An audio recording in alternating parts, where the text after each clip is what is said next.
There we go. Perfect. Hi. Hello. I just want to say for Hello. those of you who had joined us this morning for my interview, where we had a bunch of glitches and total chaos on my interview this morning. Thank God it was just me. And then we had lovely Amber. So for those of you that joined us this morning, thank you so much for being there, sharing. For those of you that shared, thank you so much. I appreciate you. Those of you that hung out and supported Amber and commented on her live and all that stuff. Thank you very, very much. So for those of you that are just joining us and not really sure who I am or what the heck I'm doing and who this lovely girl is beside me, my name is Eva. I am the Facebook page owner of the page that you are on now, Amazing Me Movement. And this week I'm hosting From Hell to Happiness. It is a free live event. 25 women from around the world have come together. I have found 24 because I'm number 25. I found 24 women from around the world to come volunteer, come and share their stories of trauma and triumph in order, when we all have one goal in mind, and that is to help other women or people around the world heal from the trauma that they may be suffering or dealing with right now. So this is what we're doing this week. This is what we're doing right now.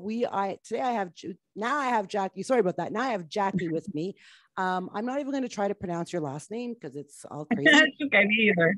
What? What? It's going to change. I'm getting married in December 2nd. So what's it going to be then? Laos. Okay, that's kind of easy. It's a little bit easier. Yeah. So today we have Jackee, and Jackee is going to share her story about how she was a drug addict, and she's going to tell us a little bit about that, and then all the healing tools and how she healed from that. And if we have time, I hope we have a little bit of time because I'm trying to keep these interviews under an hour. If we have time, because tonight is the full moon, maybe we can get Jackee, right? Maybe we can talk a little bit about the full moon tonight, Jackee, because I love the full moon and I'm all about full moon rituals. And I know Jackee. So maybe if we have a little bit of time, we'll see and we'll talk a little bit about that. So welcome, Jackee. First of all, thank you so much for being here. I truly, truly appreciate it. I hope you realize that. I do appreciate you being here. So thank you. So I just want we're just going to get right into it. And I want you to start telling us kind of, just like, what was your childhood like? Because your story is about being a drug addict. So were you exposed to drugs at an early age? Was that part of your life growing up? Like, tell us a little bit about your childhood, teenage years, getting into that whole drug scene. Tell us a little bit about that. Right. Okay. Well, I lived in Connecticut, small town and small state. So my dad was in the Navy, and it was normal for me not to have my dad at home for like 9 months out of the time. So, and I'm talking like all my neighbors, like the kids I went to school with. I went to a private Catholic school, by the way. And so everybody, dad was not home. It was like a bunch of Navy moms, My mother, and I did not realize this then, of course, but she was a severe alcoholic. And there's no need to like get into why or what, or, Sure. I mean, it was a lot to handle.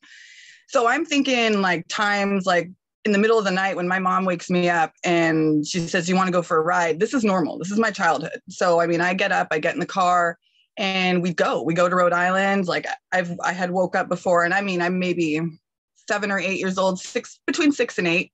Wow. And I mean, at one point there was like police chasing us. Like, this is just in my head, keep in mind, like, this is like semi-normal for me, my mother had my youngest brother. And he was born in 90, and this would continue to happen. And it wasn't until later that I was like, where was my brother, when I was little? And she just like woke me up for these rides. Like, what the heck is going on with that? So we fast forward, and my dad got stationed in California. So we all moved to California. So I go from private Catholic school, bam, to public school in California. So it was very different. It was very, very different for me. And when I was younger, I should mention too, that I'd had instances where I had seen something in my room, and this was like a repeated kind of thing. I didn't know if it was a ghost. I didn't know what it was. I would tell my mom about it. She wouldn't really react. So I didn't really think too much about it. And then I suddenly would start knowing, like, if the phone would ring, remember when we had like the long cords on the phone, like those kind of phones, I would know who it was, you know, like if it was my grandma or something, and my mom would say, you know, why are you standing by the phone? And I'd say, grandma's going to call, or whatever, you know? And so she never, she never said that's weird or you're weird or anything like that. But in school, it was a different thing. Like we'd play games where we'd have to like guess a number, you know, our teacher would say it would be a 3-digit number. And so everybody would go around and guess it, and it would get to me and bam, I'd get the number, you know? So that's when I started getting like a little bit ostracized for things like, oh, she's weird. Oh, she has ESP. And, you know, so hindsight, I'm like, I don't even know what that is. I just ignore it. Like, let's put a wall there. So I go through, I did really good. I mean, I did good in school. I never got in trouble. I did very well. You know, I mean, I smoked a little bit of pot here and there, you know, and, but nothing that really would get you in trouble. I remember one night in high school, a good friend of mine, we thought it would be a really good idea to say I was staying the night at her house. She was staying the night at my house, and we'd never get caught. Right. No, we got caught like big time. So, and the guy's house that we were at was my boyfriend at the time, who I later married. And that was a marriage of 13 years. This is kind of where this all kicked off, right there.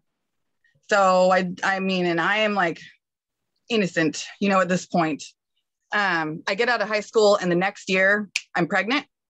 And so how old were you then? Like 17? I was 8. I was, like 17, fixing to be 18. And then I remember my son was born on April 24th. My birthday is May 8th. So I I went from 19 to 20, you know, when he was born. And so on that birthday was my very first Mother's Day as well. And he is, oh my goodness, he's 16 this year. That's crazy. Yeah. I had another son too. And they're all the same dad from this first marriage, which was 13. It was 13-year marriage. And we did well in the beginning. And then there's just, things started floundering, you know, and I don't want to say anything necessarily bad about him, you know, because he had his own things going on, whatever they might have been. But I went through a lot of like mental, emotional abuse. And I'm very like outspoken. So I didn't know if it was like because of the friends that I had, or I started really blaming myself for things. And I think that goes way back to my childhood also, but we'll get into that later. So I'm in like this 5th year of marriage, and things seem to be going well, you know, and it wasn't going well. So we started drinking. There wasn't really too many other substances involved at this point, but there was one particular New Year's where after both of us had stopped doing, we were doing cocaine for a while, you know. We had stopped doing that. And this one particular New Year's Eve, like a year after all this, you know, debacle, and we're getting better, he brings some home. And I came unglued. Like I lost it. You need to flush it down the toilet. The cops got called. I mean, he hid in a bush. Like it was, yeah, like this was like, go New Year's. It was a great New Year's, you know? So I know things progressed from there, and they did get physical. And I started noticing, you know, the police almost would come to my house, and they were like, at this point, like rolling their eyes, you know, like, are you going to get help? And I didn't see it that way. I'm just like, he's pushing me through a wall and you guys aren't doing anything about it. And really, they're like, there's nothing that anybody can really help you with in that situation until you're willing to help yourself. You have got to be. So at this time, you were both heavily into cocaine, like where you were both. We had been, yeah. We had been, yeah. And then we'd been doing really well. And he just decided this New Year's Eve, like, hey, look what I got, you know? So did you both start going? So he obviously started back into it again. Right. Right. You as well? And not at that point, see, because I didn't know that he'd continued doing it. I just was, I was frustrated. I was upset. I did not want to have it in my house. And as far as I knew, he didn't do it again. And that's neither here nor there, whether he did or not. But I have like new information now that I'm, you know, it's been like 10 years. So, so this was like towards the end of our marriage then. And we were living in, we had moved from California to Missouri. And I just one day, I mean, I worked all the time. I worked at this little steakhouse, and I love these people, Open Range Steakhouse in Willow Springs, Missouri. Love them. I was the manager there for 8 years, and I had like 2 or 3 jobs at once, and every job that he would get, you know, it was close to the house, and he would come in and he would see what I was doing if I, you know, was lucky to have a day off that day. And just, it was too much. It was very encroaching. And at one point he hid my laptop when I was in school. Like I had an assignment. Yeah. Like just things that are like, this is ridiculous. And so I told him, I said, I'd like a divorce. So we'll fast forward, and that happened. And I want to this was important for me to talk about, because if there's any other woman that's in a situation like this, where it is scary. It's very scary. And the lawyer that I went to was right down the street from my house. And the day that I went, my husband at the time had got in the shower, and I'm shaking. Like my hands they were shaking so bad. I took off out of my house and I ran, you know, I mean, I literally ran like the half a block. I don't even think it was the half a block, like a quarter a block into the lawyer's office. I'm crying, you know, and I had somebody come out with me, and I filled out the initial paperwork, and I made it back home in time, and he didn't know that I had done that yet. So this was scary, you know. And 2 days later, there was the final incident where he had pushed me hard enough that I had gone through a wall, and my elbow had knocked like one of the studs in the wall, and he hid again from the police. And wow. 2 days later, again, you know, I get a knock on the door, and it's a police officer, and he let me know. He said, where's your husband at? I said, I think he's at work. He said, well, I'm about to go over there and arrest him for not showing up like he should have. And so I did not try to stop him. I said, do what you got to do. I'm serious about getting help, you know? Right. So, you know, so long story short, that's what happened. I got my tax return about a week later, and I went and I wrote a pretty decent sized check. And I said, I just want this to be done as easily as possible. And there was no argument. There really wasn't. We had a co-parenting plan, which we still have in play. It was like, you know, we had to like split up like what we wanted and this and that. And so we were divorced finally. And there had been a gentleman that had been trying to get a hold of me. And so I said, what the heck, you know, let's give it a try. And this is where Jackee goes, Oh, no. and that was where my rock bottom started. He was doing the meth monster. Oh no. That's what was going on there. So I had a pretty, I don't want to, you know, like ever lament the situation, but it gets pretty serious from here. You know, I'm sorry, I thought you were saying something. So how long were you with this? So this guy, your second husband, you weren't married to this second guy? I never married him. It was just, it was an experience. That's for sure. So you got into different drugs with him. Yes. Right. And, you know, I mean, I had been 13 years in a marriage that, you know, coming from a background that was, I mean, small town, I just was like, woo, let's go, you know. And of course, my kids, they didn't know what mom was doing at that time. You know, they wake up in the morning, I've got breakfast, we go to school, and we do, you know, everything was okay. It wasn't until I started noticing certain things, like certain cars going by my house, that I made a call to my first husband, and I said, hey, could you take the kids, you know, for a little bit? And that, you know, that would really help me out. And I can still remember the way their laundry smelled, like all their clothes, you know, and when their grandma and dad came to pick them up, and I was assured everything would be okay. And so once the babies had gone, it wasn't very long until I was not able to pay rent. I mean, it was a disaster. I literally walked away from my house where I lived, all my belongings there, because I couldn't pay the electric bill. So we were staying on like his mom's couch. And this is the second individual. And he'd had a very, very, go ahead. So yeah, I'm just trying to follow. I'm trying to follow here. So you were with the second guy, and you both were addicted to meth. Is that what? Yes. Okay. Yes. So from there, did you give your kids to your first husband? I didn't give them. We agree. Yeah, he agreed to take them and take care of them, and we just kind of switched roles, you know. And it was the summer when that happened. Okay. So did you start? So at that time, once you started, hang on, tell us about your first meth. And do you remember the first time you took it? Yeah, I do actually. And it was, so for me, I was used to cocaine, it'd been a Sure. while, but I thought, okay, we just do it the same way. And I would snort it. Right. And so I go to do this line, and it felt like there was like a golf ball in my head. Like, what the crap is this? Like, this does not feel good. And then that kind of wore off, and it was just that high that, I mean, a lot of addicts will talk about it, like that first high, Right. like Yes. that's the one, that's the chase. You go out, you chase it. And it felt good. You liked it. I did. I really did. Really? I did. So how long? I'm so sorry. No, you're fine. I don't mean to keep interrupting you, but I'm trying to stay on track here. Right. So how long were you with this guy, and did you have this addiction with this guy? Like, how bad and long did things go? It was, it gets kind of sad. Like, he had a lot of problems, mentally, emotionally. And we connected when he was in prison. When he got out of prison, he had told me, I'm going to come find you, and we're going to go on a date, and And he really did. Like, it was a Halloween when he got out, and I walked into the bar where I was bartending, and they said, he's here. I said, what? Because everybody I worked with knew, and they said, no, he really got up. And I said, get out of here. No, he didn't. And then, I go out in the bar, and there he is, this tall glass of water, Oh like, my God.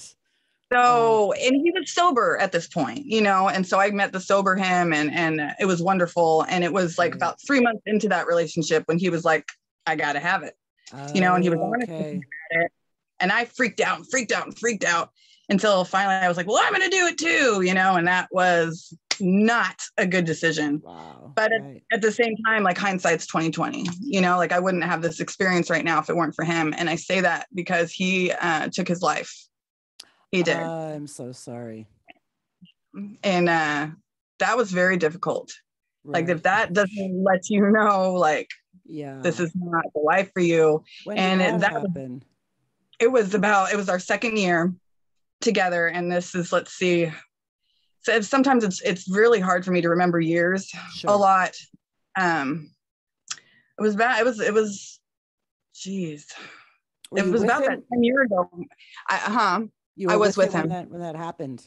I was actually on the phone with him. I had broke up with him 2 days prior, and I was at a friend's house, and he kept calling my phone. And this particular phone call I had answered, finally, and he asked me if I was coming over, and I said, well, yeah, I'll come see you, and it was and there were 2 other people in the room with me. I had it on speaker, and all of a sudden we could hear, like, I don't know, I'll never forget, like a screech, almost like a scream that couldn't get out.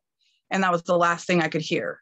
And the time on the phone just keeps ticking and ticking and ticking, and there's no sound, there's nothing going on. I can't call his house where his family's at because he was using his grandmother's phone to talk to me, and it's on, it's just ticking away the time here. Right. So he's 45 minutes away. We get in the car, my friend and I, and we haul ass there. And I realized, like, on the way there, I'm pulling a pocket knife out of my purse because I just knew what was going to go on. And I looked at my friend and I told her, I said, why would I be doing this? And it just all of a sudden flashed back on when I was little and before the phone would ring. And I'm dreading pulling up to this place. And so I get to the property and I go right to where I know he's at, and I open the door, and there he is. Wow. So the 45 minutes that we had driven there, he had been hanging there. I'm so sorry. It was very difficult. 2 months before he did that, he also, right in front of me, lit himself on fire. Oh my God. And he died in my hands that day. Like, the amount of mental health issues that people deal with, it did not actually hit me so hard until after, like, this process of healing. And because for a long time, I had to leave state, because everywhere I went, it was just like, it reminded me of him, and it reminded me of, like, how terrible of a person I was, and that's where my negative self-talk started. You are just shit, like, that's really how I felt. Where's your kids at? Look at you now. Like, how fun is this? Right. And so I had a really beautiful person enter my life, and she helped me just. It wasn't really like openly grieving, because I was like, oh no, I'm fine, I'm good, we're fine from that. No, but it was somebody who just let me be, and from there, a very dear friend that I worked with at the steakhouse got a hold of me. He said, why don't you just come to Louisiana with me and I'll just get you on at a job and you'll get clean. It'll be good for you. And I said, okay, you're right. So I go to Louisiana and I do that. And it was awesome. And that is like, honestly, where I really, really did clean up my act, like big time. So you were still addicted to meth after this, like your friend? Yes. Yeah, well, I mean, it was like towards the end, like I was tapering off, and I probably should mention too that I had an incident, and it was intravenously after a while with him. So I did like a whole year of this was intravenous drug use. Right. And during one of those times, somebody had mixed up my shot for me. And this was somebody who didn't really like me very much. And I didn't know that, I'm naive to this whole world. And so it was 100 units of I hope you die, and I lived. Wow. And I will never forget. I cannot even imagine. I'm mortified thinking of the police officers that saw me that day, because I completely tore apart a police car, like handcuffed with my arms behind my back. Like I only have memories like in and out of this. So whoever they were, like, God bless them for real, for noticing that this is not your average like person who's high. Wow. My heart was just, the oxygen was going to wherever it could, like keep whatever organ like functioning, but it took, I don't know how long I was in there. I know I was in the restraint chair. Like, I don't know how I lived. I really don't. So where were your kids during all of this time with this other gentleman and your meth addiction? Where were your children during all this? They were with dad. They were with dad. They were with dad. There was something else I wanted to ask you and I totally forgot. So were you working still at the time, or you weren't working anymore? Like you were just... No, I would get like side jobs here and there. I did I did some administrative work. Bartending. I've always loved bartending. And I did a couple bartending jobs, and I sold like a lot of things. Like I love doing that. I love getting, I make jewelry or just little things, So, we did not have a lot by any means, but that was by choice because we chose the drug over doing anything else. Right. So, and that's when did this, let's veer into, I wanted to start getting into now that you're off the drugs and you started the healing. Yeah. So after your friend died, and I'm sorry, so when did you started your healing path at that time there? That was when you had a wake-up call and you're like, okay, I can't do this anymore because it's kind of shitty. No more. And so, and then you started a healing journey. How old were you at that time, Jackee? I was 30, 31. Okay. Yeah. So that's when the real healing part of this journey started, about then. And it was in nature. I just became so inspired. I've always been a writer, but I was inspired to write and to go and hike. And I spent days where sometimes I'd wake up in the morning. I had this dog. His name was Bullshit. I'm serious. This little, because I just thought it was awesome. This dog got pregnant, and I said, I don't even want those puppies. They're all bullshit puppies. And one day, this puppy, I said, hi, bullshit puppies, because she'd had them. And this one puppy was just like, my name's Bullshit. And I love it. And he's on my Facebook page. Blue Bullshit puppy. But yeah, so nature really was a big way for me to commune with the divine, like whatever you want to call it. And at that point, I really didn't know what to call it. But that's when I started having like these ideas, these motivations and inspirations again. My brother and I have not mentioned him yet, but he was with me through my first divorce. We continued to talk. And as of August 12th this year, he has been missing for 1 year. Oh my God, I'm so sorry. Wow. Yeah, my brother. Do you have any he would return idea? Anything? Sadly, no. And this is where it gets like, I was very spiritual, and I'm even more so now. But I started thinking about my brother, and I would just, it's like I could hear his voice, and it started really freaking me out. So I think one of the main things people don't do when they start grieving and trying to heal is like reach out for help. How can you? Some of us don't have the money to do so. Yeah. Well, I thought, how am I going to do this? I mean, and at this point I'd already, I've been doing readings for people, like card readings, energy readings. So I knew that there was a gift. I knew I was very grateful for it. I wanted to. You were completely sober at that time. You're no Yes, more drugs. yes. So how long has it been since you've been off drugs? I'm just trying to streamline the conversation here. 4 or 5 years. Oh, 5 years. It'll be 5 years coming up. Hey, good girl. That's awesome. Yay. So, yes. So chocolate doesn't count. So what was the deciding, like the one main thing that helped you get off of drugs in the first place? At what point, because you were an addict. So at what point was it, what was that point that you're like, okay, this has got to stop. We're done with this. When did that point get? I just felt so good. I felt really, really good. And there was a certain person who'd been trying to connect with me. And I was like, nope, not happening. I was just doing my own thing. Bullshit and I are a team. That's how it's going to be forever. I'm going to be a cat lady and have 40 cats. I'm never getting married again. Like that's how it felt. So, and he was like, I'm not taking that for an answer. And it's actually that's who I'm marrying December 2nd. Okay. He's incredible. And he just, I mean, I'm not saying he cured me or I cured him, or just being around somebody who has like similar aspirations and works his tail to the bone to provide for his family and motivate, like won't let me like negative talk, will not allow it. There's no room for that, but will let me talk about like healing, like we can talk about that together.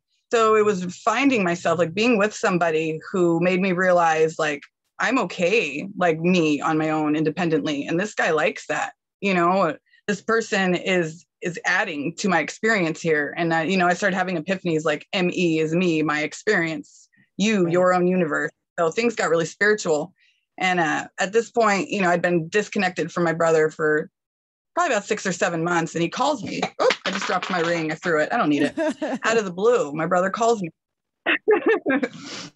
And, we got to talking, and my mom had called me prior to that a couple of days before. And she said, I think your brother's sick. And my brother had been suicidal for a long time. Okay.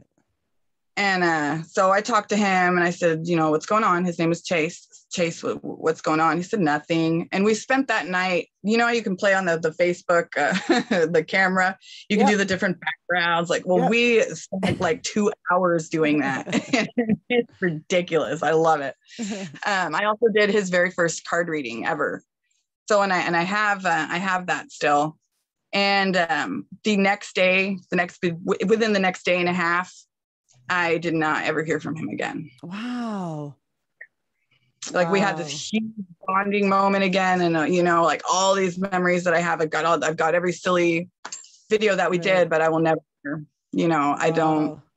have hope. I have hope. I don't want anybody, I want to be so clear on that. Like it's very difficult to determine how to feel about something like that. Like, should I hope my brother is alive today, like somewhere in captivity, or it's very difficult. And I think it's hard, like even for me as an outsider, because I wouldn't even know what to say to you. Oh, I'm so sorry. I hope you find him. I hope he's alive. I mean, I wouldn't even know what to say to you. I wouldn't even know how anybody would even feel about having their loved one like completely go missing. Like I'm like at a loss for words. Like the only thing I can think of saying is like, oh my God, I'm so sorry. You know what I mean? Because what do you even say to anybody like that? That's crazy. That's crazy. Oh, it inspired Lou Rose Diary, which I'm still working on, but it's going to be a blog site for, anybody who, like, if you want to say happy birthday, if it's been 12 years and you're still, if that's what you wanted, if you want to come say happy birthday, come say happy birthday.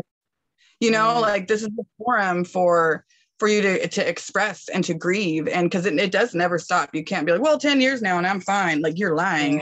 Yeah, no.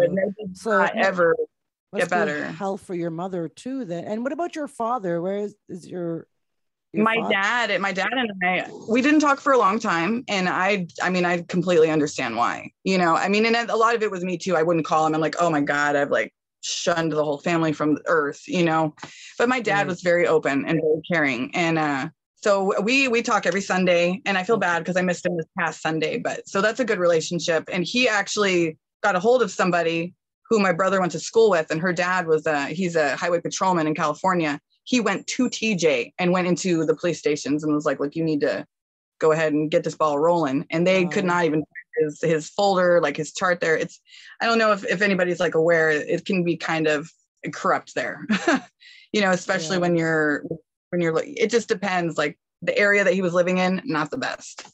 Wow. So, but I mean, he'd been there for years, but you just never know. You just never know. Wow, you that's know? tough. Sorry. Sorry about that. So I keep bringing you, let's get back to your healing journey, because that's the focal point of the whole interview is the healing.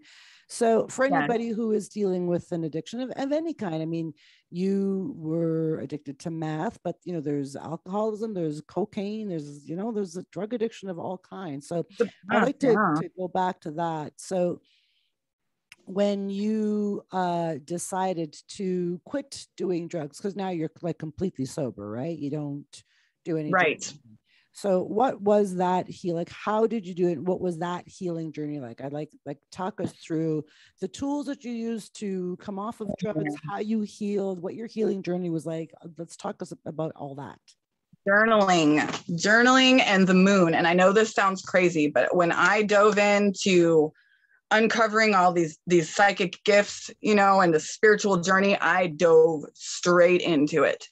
And it is something that I practice every single day. Every single day I journal. And I love that you do the gratitude thread, because that is so huge. I try it. I normally, like, I'll be right next to my phone and it'll go ding right as I'm sitting down with my coffee. So it's like perfect timing, but that is huge. And it's finding people also that are your tribe, you know, that have a good vibe and aren't trying to, it's not that they try to bring you down, but you don't want to set yourself up for any sort of position where you're going to fall back into that trap, you know? Yeah, exactly. So, and I live in a small town in Arkansas now, and I have you have to be motivated, really. You basically had to reinvent your life and find all new friends that weren't addicted to drugs or weren't alcoholics. I mean, you had to like completely remove yourself from the tribe that you were in and find a whole new tribe, like a clean tribe. Yeah. A clean tribe, yes. Clean. How was that? How did that look? Was that easy for you to do, to find people well, I mean, yes and no, because some people, you know, you think like, great, this is going to go great. And it didn't even necessarily have to be a drug that would be involved. It was just like a character flaw that was like, oh man, really? You just stole all my stuff and this really happened. And I was like, there's not even drugs involved. And now you have all my shit. Like, oh my God. Yeah. Like, so it's like, life is like a long patience test, but sometimes it really can be, but it's also in a beautiful, beautiful, beautiful gift. And that it's in perspective. When I changed my perspective, like the hangman in the tarot deck, you know, you can then the first few times I did tarot and saw that card, it brought up some really raw memories, obviously. Like I had a hard time, and I had to realize, why is this difficult for me to see this image? And in the tarot, I don't know if anybody is familiar with that, but he's hanging upside down, and the card represents changing your perspective. Mm-hmm. So that's what I started doing. Like, what's wrong here? And it was my negative self-talk. The reason that I felt like I might as well just do drugs because I'm such a shitty asshole, you know, like really like, and once I started changing that, it became a lot easier I don't need that. That's ridiculous. That's not who I am now. So, you know, my light started shining, and I'm an introverted extrovert. So the light would shine and I'd be like, no, like trying to dim it, you know, like, don't listen to me. But I realized, like, the more I was myself, which is obviously a million miles a minute, but it was beautiful, because I'm freer. I'm free, you know? You totally are. So in your healing journey, and journaling is so huge. And as I was saying this morning, part of journaling is, you know, writing forgiveness letters to the people who have hurt you. That's part of healing as well. Writing a forgiveness letter to yourself, writing a love letter to yourself, reminding yourself how amazing you are. Like, that's also part of journaling too. Most of my journaling is just gratitude journaling, but you can't overlook the fact that other journaling as well, writing letters, like writing, I call them truth letters, writing truth letters Yeah. really frees you of all that toxicity that you're holding on to, because it validates us, right? You're holding on to all this toxicity and all that shit from the past. But when you write it out and let it out, then you're like, whoo, honey, you know, you're just free. Like it's not inside of you anymore. And that's a huge part of that should be a huge part of anybody's healing journey, is just write that shit out. Like just get it out. And cry. Not stifle your crying. Like if you're grieving, get that shit out. It is toxic buildup and it needs to come out. Like when you cried earlier, girl, you had me. That was crazy. I don't even know where that came from. I'm like, oh shit, I'm crying. I wasn't supposed to do that. And now all my fucking mascara's all over the place. A good friend of mine, like, to deal with it, she'll go, my fucking face is leaking. Like, you know. That's the first thing we think about it, my makeup. But yeah, you got to do that. You got to cry and you got to write, and you have to get all that shit out. And everybody wants to hold on to their pain, and they want to hold on to their trauma. And I can't bother. And I don't want to talk about it. And I don't want to tell anybody. I don't want to bother anybody because everybody's got their own problems to deal with. Yet you're not bothering anybody. Like people do genuinely want to help. And and maybe if it's just a shoulder to cry on, or just an ear to listen. They don't have to give you advice. They don't have to, give you all these tools, but sometimes it's just good to just have somebody to just listen to you, just sit beside you and listen to you. You're so right. So you probably now, I feel that you look very healthy and completely healed and all that stuff. So you probably have at this point a lot of self-confidence and a lot of self-esteem and self-respect and self-love. So I just want to go back a little bit, and then we're going to wrap this up because it is 20 to 7. But how did you feel like when you were thick into your drug addiction? Because I really don't want to talk too much about the addiction itself, because the healing journey is very exciting. But how did you feel about yourself? And I know it sounds like a dumb question, but I want to know from you, how did you feel about yourself as a drug addict? And did you think you were ever going to not be a drug addict again? Like, how did you feel? I felt, it's interesting that you say that, because what really made me realize that this was not the life for me was actually a day I lied to myself about it again. And I was in the ER. I had like really heavy period that month, and this doctor comes in and she says, there's meth in your system. My husband and I are doctors here, and we really like you and we want you to get clean. So if you want to right now, we will go ahead and have anybody stay out of this room that you don't want in here, and we will take you in. And I said, no. And they said, why? I said, I didn't know what to say. I was just like rebelling. And this is sad because I said, because I like it. That's literally what I said. Really? That moment inside my head was like, are you retarded?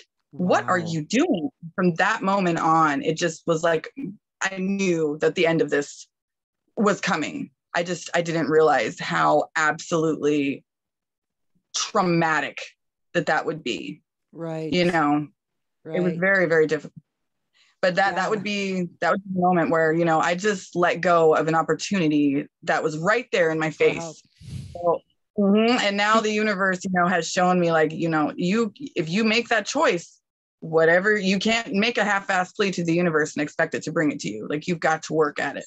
Yeah. And so I did. That's what I wanted to do. So I literally climbed the mountain. Like, I would go hiking, and after all this happened, and just be honest with myself, because I think it should get mentioned to you that you don't have to necessarily have a human being to say these things to, like, especially in your journal, like the things that we need to let go. Sometimes we don't want anybody to know about that, and that's you can give it to the universe, give it to the moon, give it to whatever it is that you believe. We have got to have faith in ourselves, in something bigger than ourselves. Truly, we do. I think, and you nailed it right there. You need to have faith in something bigger than ourselves, because we as humans, I think, maybe it's just me, we see ourselves as these little people on this big ball spinning around, the galaxy, and we're just little people and we're just doing the best and trying to make it through every day. But we're so much bigger than that. Like this, for example, like when I got the message, I don't know if you ever heard the story. Like I just got this downloaded message that I was at the gym working out. You need to do this event and you need to do this. And I'm like, what? And I'm doing bicep curls. What are you talking about? I'm busy right now. So, but I just, I'm just a little blogger. I live in a small town in Guatemala. It's all I do. I blog, but the universe says, no, you're bigger than that. That's not what you're here for. And I think people bigger. Yeah. And I think people have visions and have dreams, but we all think that we're just these little humans on this big planet, and we don't chase our dreams. We don't follow our intuition. We don't believe in ourselves. We don't have faith that we can be bigger. Like everybody, I think, has the potential to be bigger than they are right now, but we're just too afraid and we don't heed the call. Right. So I always tell people, just go chase that fucking dream. Heed the call, man. Don't stop shutting it down. Listen. And that's what Go ahead. Astrology was a big boost for me. Like when I looked up because I always said, I'm a Taurus. What is that? Well, there's a lot more to it than that. And once I started learning about myself that way, it was so beautiful. So beautiful. I mean, that's where a lot of people come over and they're like, hey, what's going on with Mars today? Because I'm feeling moody, like, did you take a lot of that for people where right. Did you take an astrology course or anything, or any kind of courses on that? What was interesting is that I haven't officially taken a course, but I did this astrology summit, and there was like 21 people. And that's where I learned about Deborah Silverman, I absolutely adore her. DeborahSilvermanAstrology.com. She's amazing. And Rebecca Gordon, she does, I think for Bazaar, she writes for Bazaar, and she does their horoscopes. But I've done actually several classes with them. I have Deborah Silverman's Progressed Moon course, and most of this was all self-study. And it's been several years now, that I've been into it. But that's what I love doing with people is the shadow work. Let's climb in there. Let's get into the basement of you and see what you have stored in there. You packed it, so let's check it out. Exactly. So that's what I love to do. And I'm making a Ko-fi right now. So I would like a coffee. What is it called? Like Ko-fi, the Ko-fi page. Oh, buy where me you donate. Buy me a coffee. Oh, you have to share that. You got to share that link, girl. We need that link. So yes, are you doing readings on this page then? Yeah, that's what I'm thinking. Yeah. It's all like kind of bursting into the scene like right now, like as I'm, like all in the same time period of the interview and everything. So I was like, oh my God. Goosebumps. I'm so freaking excited. I hope you do that. That's awesome. I'm doing that. Definitely get buy me. I use coffee, KO/FI. But I don't do readings on that. I don't do anything on that. People, I just post pictures of puppies that I feed, because that's all I do with the money is I just feed stray dogs. I love that though. I love that. So many stray dogs here, but yeah, you definitely should do that. And the only reason why I asked about the astrology thing is because I was just talking to my friend the other day. I said, I would love to learn more about astrology. So I would love to take a course or learn more about that. Check with Deborah Silverman. Honestly, she's fabulous. So we kind of steered off course a little bit, but that's okay. So clearly now I imagine that you have a good relationship with your children again. You're not an addict anymore. You're clean. You're healthy. You're all full of love. Yes, they're doing well. And that's a work in progress, because there's still, and I understand there's going to be a lot of emotions involved, because my kids, they just like went from the like Betty Crocker mom to like dad, so we're still healing that. And there's some trust issues there, but right. And they're all I'm never going to stop. Yes. Right. Yes. Yeah. So that's an icky age, boy or girl. Teenagers are icky ears. Yes. They're like, oh, you're just. Oh, and again, the universe, like ask guidance, and the universe is just like, right. You be honest with yourself, be honest with them, you know what to do. So nothing, I'm motivated. I want to be a better me every day. Every time my eyes open, like before my feet hit the floor, it's thank you, universe. Thank you. Because life is a gift. I love that. That's a really good point. And usually when I do my lives, I try to say, every morning when you wake up, the first thing you should say as soon as your eyes open is like, thank you for another day. Like, cause you're alive, like you're here. Doesn't matter how good or bad your day is. You have the opportunity to create your day, right? And shitty things are going to happen, but at least you're still alive and you're breathing. And I think that's really, really important, is to start your day off with gratitude. Thank you, God, or the universe, or the great pumpkin, or whoever you pray to. Just say, thank you, I'm alive. Yeah, that's so important for the start of any day. So I'm happy you're alive and well and beautiful and healthy. That makes me happy. Yes. And please do keep me posted on that whole readings and coffee thing, because I can update your profile on the site from helltohappiness.com, and I can add those links on there, because that's, I mean, the site is going to be there forever, and the video is going to be there forever. So if I can add links, yeah, so we have a little bit, we do have a little bit of time. I really just want to pick your brain. If anybody's still hanging around, today is the full moon. I think it's the full moon in Pisces, right? Isn't it today?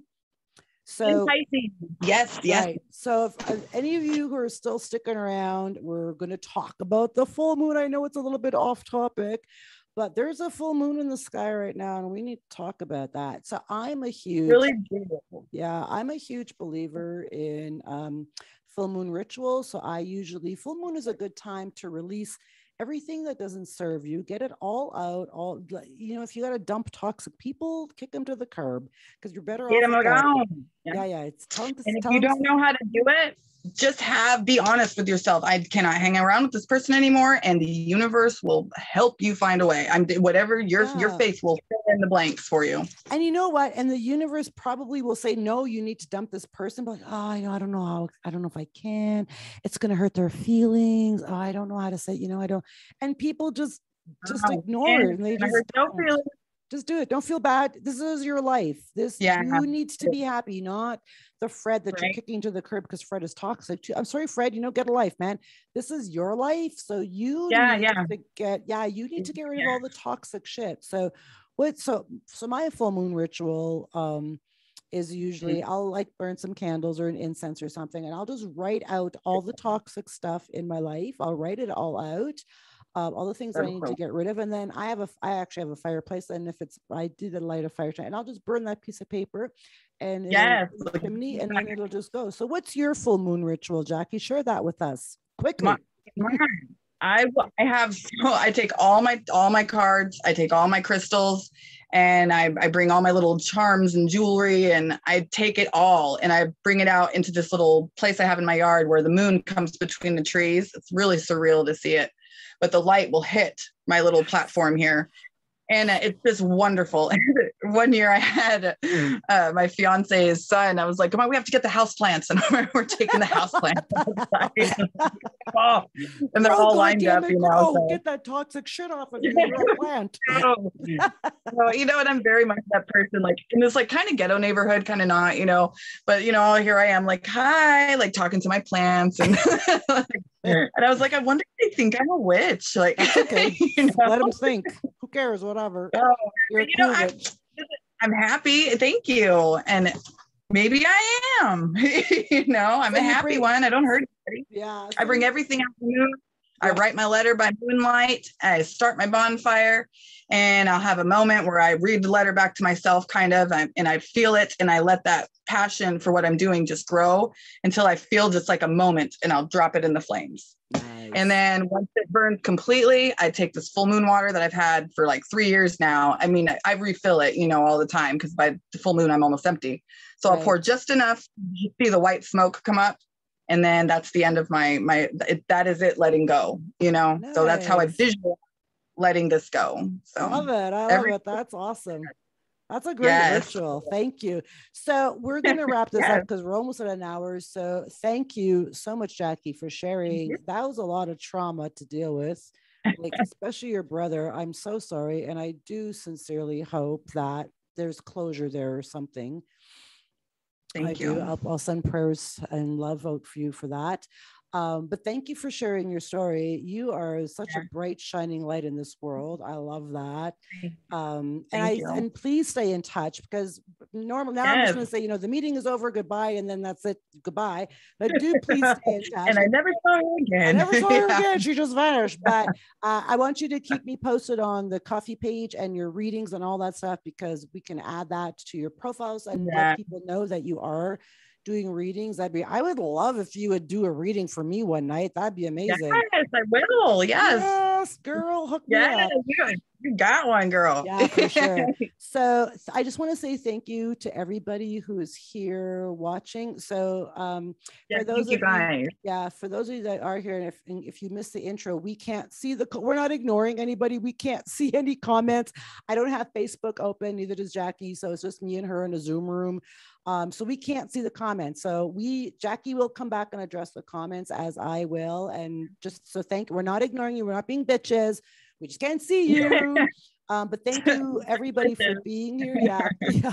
Thanks for being here. I really appreciate all of you who are here listening to Jackee's story. Jackee, thank you so much for taking this time to share your story. I love you, and please keep in touch. You know what? We're going to stay in touch. That's the end of it. We're staying in touch. Yes, ma'am, we are. I love you so much. Thank you so much, Jackee. Thank you. Okay, Thank you. Bye. Bye.